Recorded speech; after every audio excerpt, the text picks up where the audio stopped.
The Art of War. Chapter 1, A Scrapyard Symphony. The asteroid shimmered like a broken mirror under the harsh glare of the distant sun. Captain Nadia Ramirez gripped the control yoke, her knuckles white against the worn metal. The ship, cobbled together from scavenged parts and christened with a defiant glint in her eye, Junkyard Dog, rumbled with a life of its own. Sweat beaded on her forehead, despite the chill seeping through the jury-rig cooling system. "Jax!" she barked into the comm unit, her voice laced with a barely contained urgency. "Those Ethel scout ships are getting too close." A gruff voice crackled through the speaker. "Relax, Captain.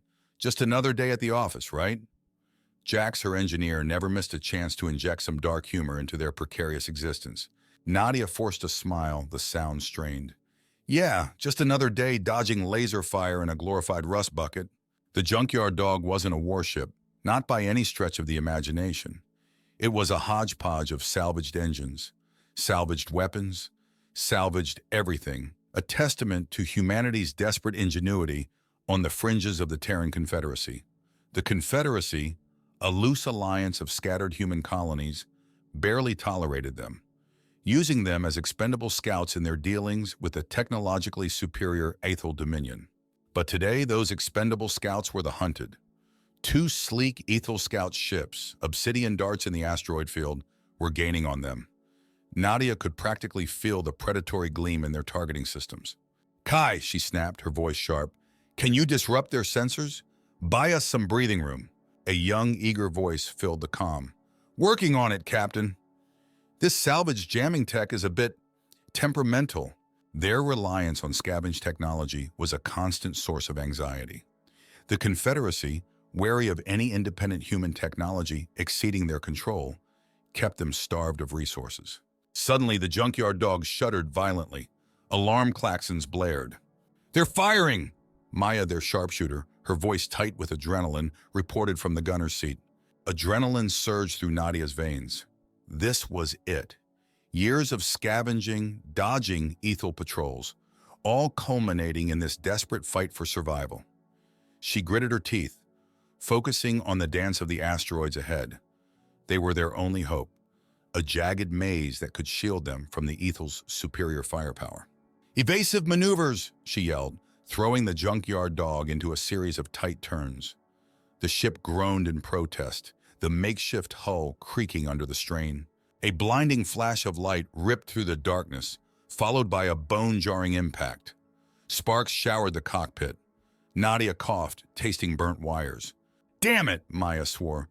"They got our starboard engine!" The Junkyard Dog lurched, spinning out of control. Nadia fought for the controls, her heart hammering against her ribs. "We're losing power!" Kai shouted. A bead of sweat trickled down Nadia's temple. Trapped, disabled, waiting for the inevitable. She glanced at her crew, their faces grim but resolute. These weren't just her crew. They were her family, forged in the harsh crucible of survival on the fringes of space. "Not yet," she said, her voice surprisingly steady. "We're not done yet." In the flickering light of the dying console, Nadia's eyes fell on a forgotten box tucked away in a corner. Her gaze locked on the faded Terran insignia emblazoned on its side. A relic from a forgotten era, a whisper of a time when humanity wasn't so dependent on the scraps thrown their way by the Confederacy. A spark of defiance ignited within her. They wouldn't go down without a fight. Not today.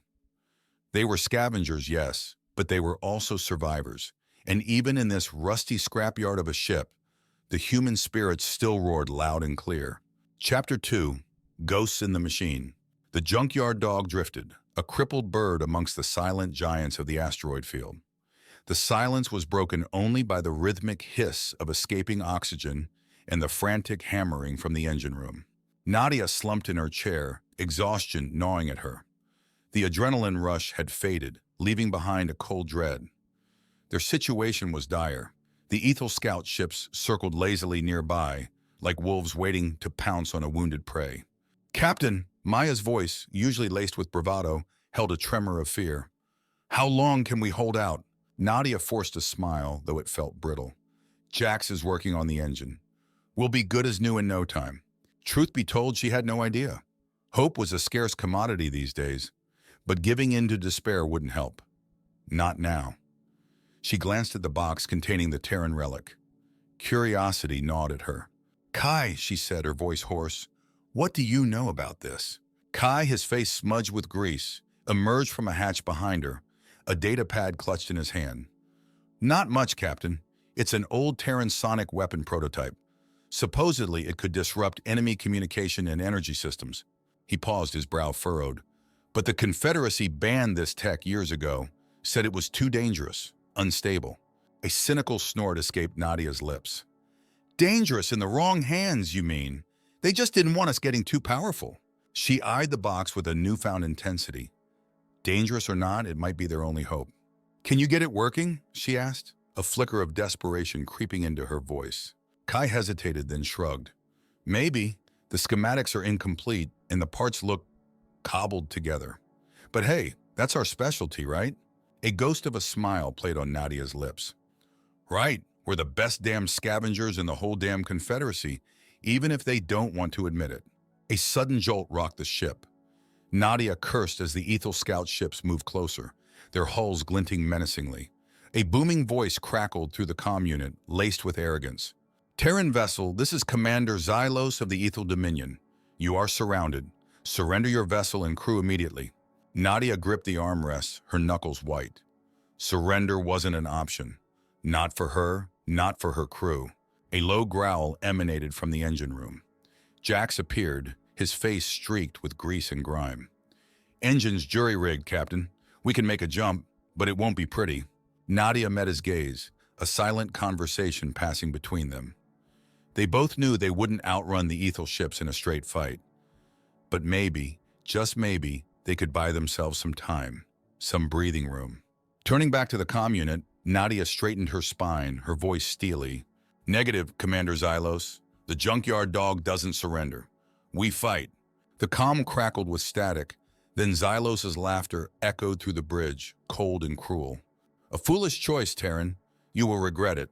Nadia ignored him, focusing on the flickering control panel. They were scavengers, yes, but they were also survivors. And in the face of overwhelming odds, the human spirit, like a flickering flame, still refused to be extinguished. Chapter 3. Whispers of Rebellion. The Junkyard Dog lurched violently, the jump drive coughing and sputtering like a dying engine. The world dissolved into a kaleidoscope of swirling colors, stars warping into streaks of light. Nadia gritted her teeth, bracing herself against the G-forces that threatened to crush her. It felt like an eternity before the jump settled. Silence descended, broken only by the ragged breaths of her crew. Nadia slowly opened her eyes, taking in the unfamiliar star system displayed on the main console. Where are we? Maya's voice was raw with tension. Kai, his fingers flying across the data pad, muttered under his breath. Looks like an uncharted system on the fringe of Ethel territory. Risky, but it might buy us some time. Nadia nodded, a sliver of hope flickering in her chest. They weren't out of the woods yet, but at least they weren't sitting ducks. Suddenly an alarm blared, red lights strobing across the bridge. What is it? Nadia snapped, her heart pounding. Distress signal, Captain, Kai reported, his voice taut. Terran origin, weak and intermittent. A surge of adrenaline coursed through Nadia. Could it be another Terran outpost? One that hadn't succumbed to the Ethel onslaught? Plot a course, she ordered, a flicker of determination hardening her features. We're going to investigate. The Junkyard Dog limped towards the source of the signal, a battered vessel navigating a sea of unfamiliar stars. As they neared, the distress signal grew stronger, a desperate plea for help echoing through the void. Captain, Maya said, her voice grim, looks like a Terran mining operation. They're under attack. Nadia stared at the holographic image of the mining station, flames licking at its metallic hull. Ethel warships hovered menacingly nearby, their sleek forms radiating an aura of cold power. Damn it, she swore under her breath. Another Terran outpost on the brink of annihilation. A new voice crackled through the comm unit, a young male voice laced with panic. This is Mining Station Beta. We're under attack. Please, send help. Nadia glanced at her crew, their faces grim but resolute. They were scavengers, survivors, but they were also human. And humans, despite their limitations, never turn their backs on those in need. Don't worry, Nadia said, her voice firm, a promise echoing within her words. The junkyard dogs are coming. With a deep breath, Nadia plotted a daring course. The Ethel ships were focused on the mining station, oblivious to the approaching threat. They could use that to their advantage. Kai, she said, her voice sharp, can you reroute power to the remaining weapon systems? Kai nodded grimly. Maybe enough for a surprise attack. Jax, she continued, her eyes meeting the engineer's gaze. Prepare for evasive maneuvers. This is gonna be a bumpy ride. A slow smile spread across Jax's face, a spark of defiance in his eyes. Just another day at the office, Captain? Nadia returned the smile, a ghost of amusement dancing on her lips. Just another day, she confirmed. Except today, we bite back. The junkyard dog, a battered symbol of human resilience, charged towards the unsuspecting Ethel fleet, a lone wolf facing a pack of predators. In the vast emptiness of space, a desperate fight for survival was about to unfold. But amidst the chaos and destruction, a glimmer of hope flickered. The hope that even the most ragtag of scavengers, armed with ingenuity and a fierce spirit, could challenge the might of an empire. Chapter 4. Daring Dogs. The junkyard dog lurched forward, a rickety fighter jet cobbled together from scavenged parts leading the charge. Captain Nadia Ramirez gripped the control yoke, her knuckles white as bone. Sweat beaded on her forehead, despite the chill seeping through the jury-rigged cooling system. Next to her, Kai, their tech whiz, monitored the flickering console. Captain, his voice strained, weapon systems are barely online. One good hit and we're done for. Nadia didn't respond, her gaze locked on the hulking Ethel warship dominating the view screen. Its sleek, obsidian form bristled with advanced weaponry. They were gnats buzzing around a giant, but gnats with a desperate sting. Suddenly, the Ethel warship swiveled its massive cannons, targeting the junkyard dog. A guttural warning blared through the comm unit, Commander Xylos's voice dripping with disdain. Foolish Terrans, you dare challenge the Ethel Dominion? Nadia gritted her teeth, ignoring the tremor in her hands. This was it, their one chance to create a diversion, to buy precious time for the besieged mining station. Maya, she barked, her voice tight with command. Target their aft shield generators. We need to disable them. Maya, their sharpshooter, a stoic figure behind the gunner's seat, gave a curt nod. The junkyard dog weaved through a hail of laser fire, Maya returning fire with pinpoint accuracy. A series of explosions rocked the Ethel warship, shields flickering momentarily. Got it, Maya yelled, a rare flicker of excitement in her voice. Shields down on the aft section. But their victory was short-lived. Another Ethel warship surged forward, unleashing a barrage of laser fire. The junkyard dog shrieked in protest, alarms blaring. Hull breach, Kai shouted, his voice laced with panic. We're losing power! Nadia cursed under her breath.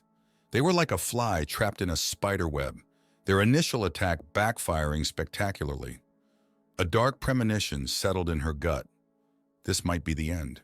Just then, a booming voice crackled through the comm unit, a voice filled with raw determination. This is Mining Station Beta. We're returning fire. Nadia's head snapped up. The mining station, battered but not broken, had turned its rudimentary weapons on the Ethel ships. It wasn't much, but it was enough to create further chaos. Jax, Nadia said, hope flickering in her eyes. Can you get us out of here? A low growl emanated from the engine room. Moments later, Jax's gruff voice filled the comm unit. Barely, Captain, but we have a window. Nadia took a deep breath, her voice steady despite the tremor in her hands. Punch it, Jax. Let's give them a show. The junkyard dog lurched forward, a wounded beast defying its limitations. Nadia weaved the battered fighter through a deadly ballet of laser fire, pushing the engines to their limits. Suddenly an idea sparked in her mind, a desperate gamble born out of necessity. She glanced at the forgotten Terran relic box tucked away in a corner of the cockpit. Kai, she barked, can you jury-rig that Terran weapon to the targeting system? Kai stared at her, his eyes wide. Captain, that thing is unstable. It could blow us all to kingdom come. We don't have many options, Nadia said, her voice firm. Do it. Kai, his face a mask of concentration, began frantically rewiring the salvage technology. Time seemed to stretch, agonizingly slow. punctuated only by the thunderous roar of enemy fire and the groaning of the Junkyard Dog. Finally, Kai slammed his fist down on the console. "Done, Captain, but one shot is all we get." Nadia took another deep breath, adrenaline coursing through her veins. This was it. Their Hail Mary pass, a desperate gamble for survival, and a chance to cripple the Ethel fleet. Focusing on the targeting reticle, she lined up a shot on the exposed aft section of the main Ethel warship. With a silent prayer, she squeezed the trigger. Chapter 5, Echoes of Humanity. The world exploded in a blinding flash of light. A deafening roar echoed through the Junkyard Dog, shaking the rickety vessel to its core. Nadia squeezed her eyes shut, bracing for the inevitable. But the inevitable didn't come. Silence descended, broken only by the ragged gasps of her crew. Slowly, Nadia opened her eyes, peering through the smoke and debris filling the cockpit. The Ethel warship, once a symbol of imposing power, was now a crippled hulk. Smoke billowed from its ruptured hull, energy discharges flickering erratically. The other Ethel ships, caught in the blast radius, were similarly disabled, their once proud formations reduced to chaotic scrambling. Disbelief warred with euphoria in Nadia's chest. They had done it. The Junkyard Dogs, with their cobbled-together weapons and scavenged technology, had crippled an Ethel fleet. A cheer erupted from the mining station, a ragged but joyous sound that echoed through this void. Cheers erupted on the Junkyard Dog as well, laced with relief and a touch of disbelief. Did we just do that?" Kai stammered, his voice filled with awe. Nadia grinned, a wide, genuine smile that lit up her face. "We sure did, Kai, we sure did." The comm unit crackled to life. A new voice, filled with gratitude, filled the bridge. "This is Captain Dar of Mining Station Beta. Thank you, Junkyard Dogs. You saved our lives." Nadia's heart swelled. It wasn't just about saving the mining station. It was about showing the Ethel that humanity, despite being cast aside and underestimated, wouldn't go down without a fight. Suddenly, another voice cut through the celebratory chatter, a voice filled with cold fury. "This is Commander Xylos. You will pay dearly for this, Terrans." Nadia's smile faltered. This victory, as sweet as it was just the beginning. The Ethel wouldn't take this lying down. There would be retaliation, and they would be coming back with a vengeance. But for now, they had a reprieve. The Junkyard Dog, badly damaged but still operational, limped towards the mining station, greeted by cheers and waves from the station crew. As they docked, Nadia couldn't help but feel a surge of pride in her ragtag crew. They were scavengers, yes, but they were also heroes. Heroes who, with a little ingenuity and a lot of human spirit, had managed to defy the odds. Later in the makeshift mess hall of the mining station, Nadia found herself staring at the captured Ethel communications officer, a young woman with defiance flickering in her eyes. Through a tense exchange facilitated by a salvaged translator, Nadia learned a shocking truth. The Ethel invasion wasn't just about subjugating Terran outposts. It was a power play within the Dominion itself, a faction manipulating the Emperor for their own gain. This revelation changed everything. The enemy wasn't just the Ethel, it was a conspiracy within their own ranks. Nadia knew this was just the beginning of a much larger fight. But as she looked at her crew, their faces etched with determination, despite the weariness etched on their features, she felt a flicker of hope. They were scavengers, yes, but they were also the spark that could ignite a rebellion. The echoes of humanity's defiance, born in the scrapyard of a battered spaceship, would soon resonate throughout the galaxy.